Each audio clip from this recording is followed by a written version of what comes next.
Welcome back to Piers Morgan Uncensored. It's a simple question that now terrifies politicians the world over. And it's this: what is a woman? Well, Conservative podcast host Matt Walsh, in a moment of defying intervention, has made a documentary about it, and it's called simply, What is a Woman? And it's out now. What is a woman? Can you tell me that? Well, you're at the Women's March. You must have some idea. Please, if one person could tell me what a woman is. You are not here for women. We ask you to leave. What is that? A woman is not anything in particular. There is not one particular thing. It could be many things to many people. Some women have penises, right? Some men have vaginas. I like scented candles. I've watched Sex and the City. Yeah. How do I know if I'm a woman? That's a great question. You're not a scientist. You're not a gender studies major. No. How do you know that you're a man? I guess because I got a dick. Can a man become a woman? I'm not a woman, so I can't really answer that. Women only know what women are.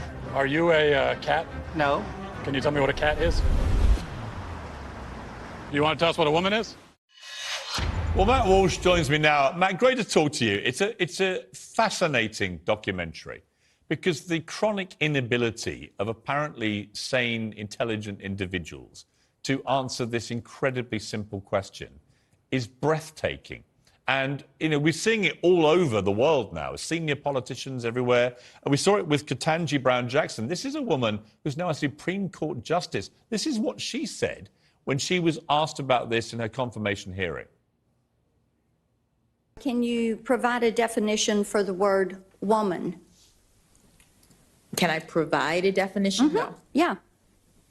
I can't. You can't? Not in Okay. this context. So you I'm not a believe the meaning biologist. of- I mean, Matt, when you heard that, when you heard a Supreme Court justice nominee saying, I can't say what a woman is, even though she is one, because she's not a biologist, what did you think? Well, first I thought this is great timing because we were going to announce our film that week, and then that moment happened, and it was kind of divine providence, I think, as you pointed out. There's two different things going on here. You've got people who can't answer the question, who are actually confused about it, and that's quite terrifying that people are confused about something as simple as this. But then you also have people who are pretending to be confused when they're not really, which is actually even more concerning in a lot of ways. And I think that Ketanji Brown Jackson, I'm going to assume, given that she's a very successful, intelligent person, and she is a woman herself and realizes that she's a woman, I think she's in the latter category where she actually knows that a woman is a female, but is pretending that she doesn't know because she's beholden to this ideology that has, basically backs her into this corner. And so she has to feign ignorance about something as simple as this. Right. I mean, I asked the president in the UK, the National Union of Students president, a young woman, a very bright young woman, but I asked her, what is a woman, out of interest? And she thought I was trying to trap her. She actually thought this was a trap.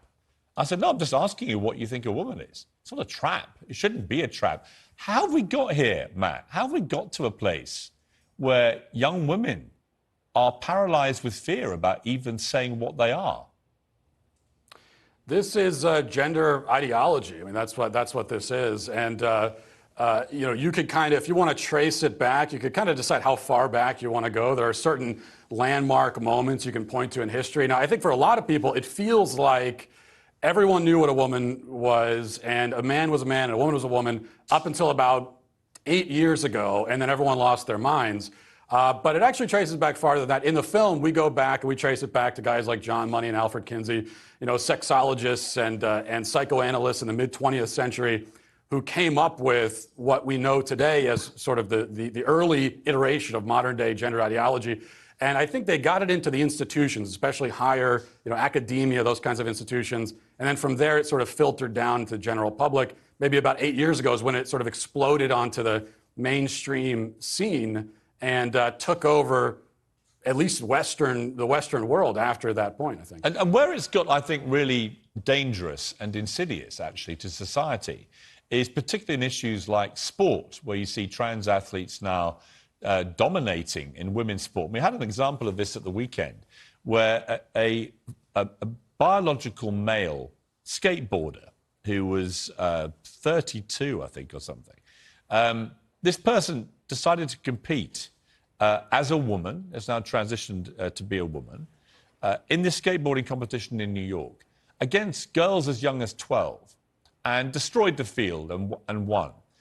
This is what the trans athlete said afterwards. I find that funny because that's like what I'm getting beat up about the most is like, you're beating little kids and little girls. And I'm just like, I didn't intend to do that. Like, this was the first competition that I've been to that I actually wanted to win. The skill level's, again, really determined by your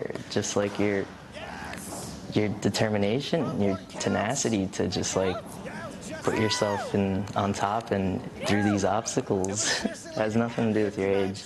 Do you think that you have a physical advantage? I'm like, look at me, I'm not like buff or anything, you know? I don't think skateboarding has anything to do with physicality. I mean, actually, Ricky Trez there is 29 or 32, but the competition, the girl who came second was 12. The kind of level of delusion there, that there was no physical advantage from being a biological male, that's where we've got to. They genuinely believe there's nothing wrong with this, but it's clearly, to me, transparently unfair. Right. Well, we also live in a world where now you can't say pregnant woman, you say pregnant people because supposedly men get pregnant. This is the ultimate. This is the emperor has no clothes, and almost everybody. You look at that, and if you're asked, does it make sense to have a 29-year-old father of 3 competing in the women's competition against 13-year-old girls?